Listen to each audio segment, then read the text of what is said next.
There are just a couple more main pieces of the user interface that I'll point out before we move on to learning to create some geometry. I'm going to select level 100 as my active level, main level, and turn off level 1, which was my green arc. And I'll also turn on the visibility of level 200, which has the wireframe for my part. You'll notice that at this point on the screen, we don't have any geometry visible. And that's because the location of the geometry is somewhere outside of the extents of our current graphics view location according to where the geometry lies in 3D space. I'm going to right click and select the option for screen fit so that Mastercam will zoom in on our geometry. And now I'm going to move my cursor over the geometry somewhere, center click, and hold down on that center mouse wheel. And this is going to allow me to rotate my geometry in a 3D manner so that I can reposition it to see it better. I can also scroll the mouse wheel forwards to zoom in or backwards to zoom out, depending on your screen configuration settings. So let's point that out real quick. If I go to the File menu and get to the Backstage view and select Configuration, this is going to bring up the System Configuration dialog box. And the System Configuration dialog is where we are going to control most of the main settings for the different functions and commands in Mastercam. If you look at the tree on the left, you can see that there are several different topics of functions or groupings of functions that you can control. The first is Analyze settings. So this controls when we analyze geometry, how accurate that analyzation is, how many decimal points did we go out to, for example. But one of the other nice things is we can also change our measurement units. So for example, if you're working in inches with an inch part, but you'd like to do some measuring in millimeters, you can do that as well. Backplot settings control the configuration of the backplot system. CAD settings is something I'd like to point out. We have, for example, enable trim preview, the entity attributes manager, the type of spline creation that you can create. One of the places that is most often modified for users is the screen page. So for example, we have some settings like allow pre-selection. So do you want to allow pre-selection or not? Turn on the display of toolpaths. You can turn on or turn off the display of toolpaths during generation. The auto highlight function, delays for highlighting solid faces. But there are some other important ones like these view settings down here.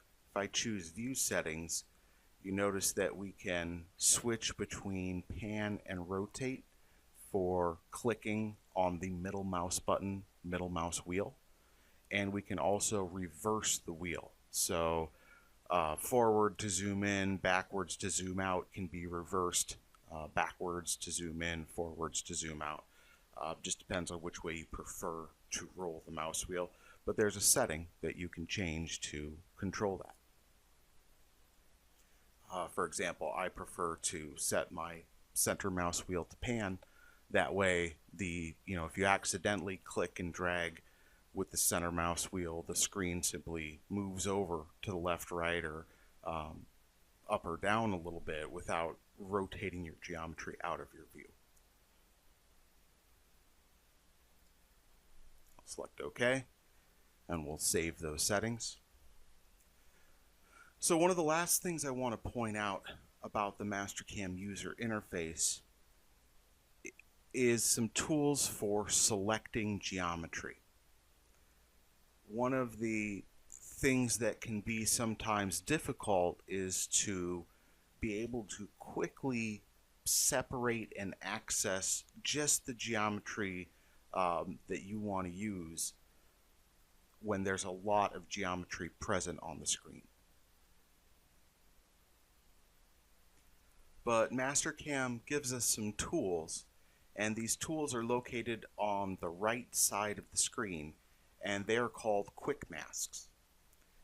The purpose of the quick mask in Mastercam is to allow you to select geometry based on that geometry's unique attributes. We have some filters at the top, for example, for points. To activate any one of these quick mask filters, you left click on one side of the button, and the button has a slash that divides it kind of at a 45-degree angle. The top left side of the button on all of these buttons activates the select all functionality. So for the geometry, we have point, line, arc, and spline. We also have a button for all wireframe. Wireframe in this case would be points, lines, arcs, and splines, all 4 different types. So if we left click on the upper left portion of the button, that's going to select all of a certain geometry type. If I do it for points, we don't really get anything selected. And how can I tell if something is selected or not in Mastercam? Really, there's 2 different ways. We will get a visual indicator of whether something is selected by this yellow stipple highlighting when you click on an entity or select it with another selection method, window, quick mask. There are several different ways to select the geometry. But in some cases, the geometry isn't very big or it's hidden behind something. For example, if I center click and hold and rotate my part over, and I select that little piece of geometry there and rotate my graphics view, it can be kind of hard to tell that anything is selected. You can see it a little bit through there, but if I'm working away here, it may not be obvious to me that I actually have something selected. So there are a couple kind of foolproof methods to make sure that you've completely deselected all geometry. The first is to go to the quick mask area and use the upper left section of the button for the clear option down here, and you'll notice this says clear selection, and if you press that, that is going to remove any selected geometry. I'll demonstrate again by selecting a couple different pieces of geometry. Let's select the surface too, and I can use clear selection. I can also press the ESC or escape key on the keyboard.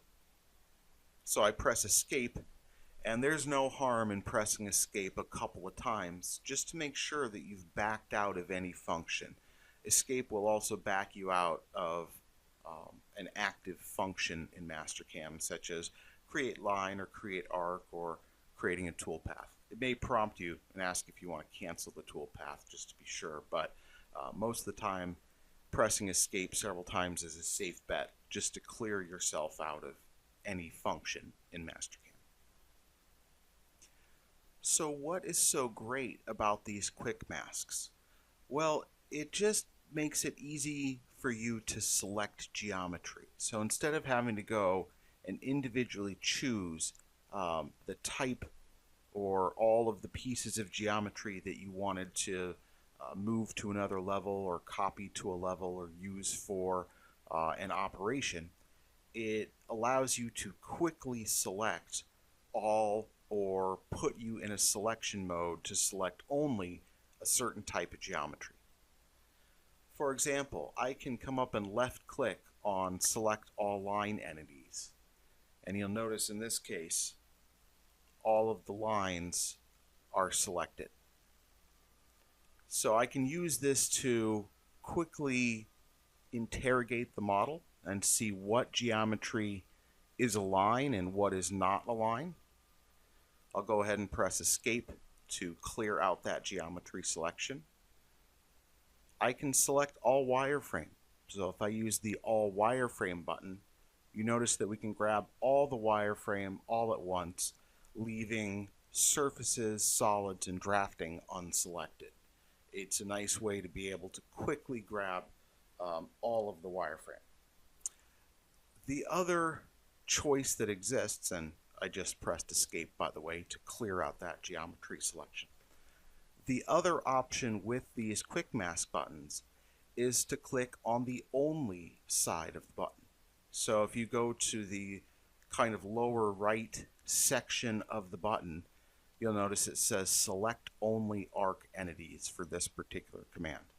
So if I left click there, what we've now done is turned on an only selection mask. I am now set to only select arc entities. That means as I pass over the model, if the entity is an arc, it's going to let me select it. In other words, it's going to auto highlight and show me what I'm about to click on, and I say, oh yeah, that's the one I wanted, so I'll click to select it, and I wanted to select that arc too, so I'll click to select it. But none of the other types of geometry are going to highlight for me, only the arc geometry.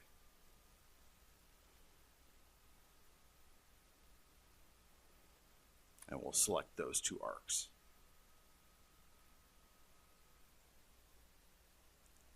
I'll now right click,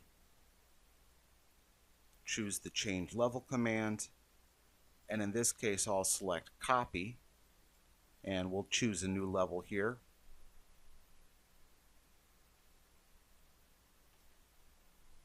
So now I've copied those two arcs to level 210.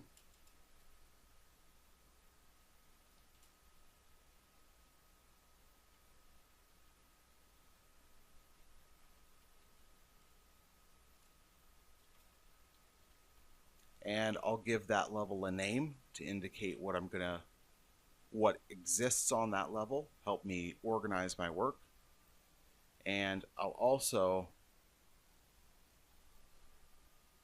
select this arc in back. I may have to rotate the geometry over a little bit. And you can actually see here that we have the arc only selection mode turned on. And none of this geometry here, well, I shouldn't say none of it, only a small portion of that geometry there is actually allowing me to highlight. And why is that? Well, if I rotate this a little bit, you can see that this hole breaks through into these two fillets in the back of this wall. And what that means is that this is a compound curve. It's the intersection between two cylinders that happen to be at a right angle, but that form a complex curve. And that curve is then represented in Mastercam by what's known as a spline entity. So in this case, I could, for example, take this portion of an arc, since I know it's an arc, and I'll right click, and I'll choose to copy it as well. We'll go to level 215. And then I will call this one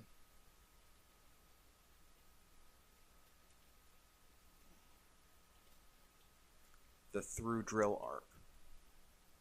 And since I want to use this arc to as a selection for a drilling toolpath, I'm actually going to make that level my main level. I'll turn all the other levels off, and you can see here's just this portion of arc here. And then I'm going to select Analyze Entity off of the Home tab, Home ribbon. And right now, it's only a partial arc. So we've got the center point, the diameter 487, and you can see down here it's only a 22-degree sweep, and here are the start and end angles. Well, one of the ways I can easily manipulate this is to just analyze the entity and change the values. And in this case, I'll change the start and end angle to 0 and 360 and make this into a full 360-degree arc. If we turn on the part surfaces level, you can see that we've now got that full arc there. If I zoom out a little bit, you can see that here's the orientation of our coordinate system. Z is pointing straight up, and it looks to me like the part is aligned this way along the x-axis. So therefore, if I'm looking at this arc geometry, I can manipulate this number here, and I can control the depth. And it looks like changing it from 1.3 to 1.5 moved it into the model. So if I change it to 1.0, we can move it out. And here, because I know that this is going to be where the center point of my drill tip is going to hit, I need to either use the option in the toolpath to cut farther, or I need to manipulate the geometry. And in this case, I'm manipulating the geometry. You can move it to 4.0. And that looks like we're getting closer. But you know what? Let's go to 3.95. And that looks pretty good.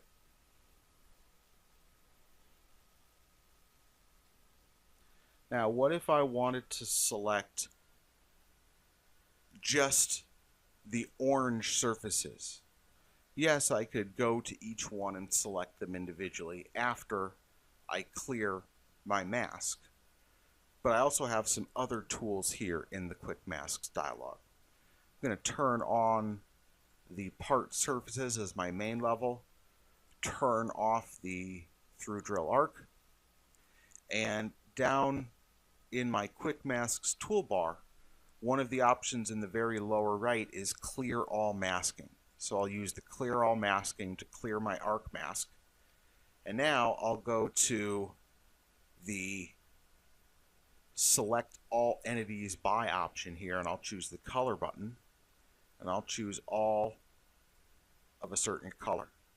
So in this case, I'll choose the orange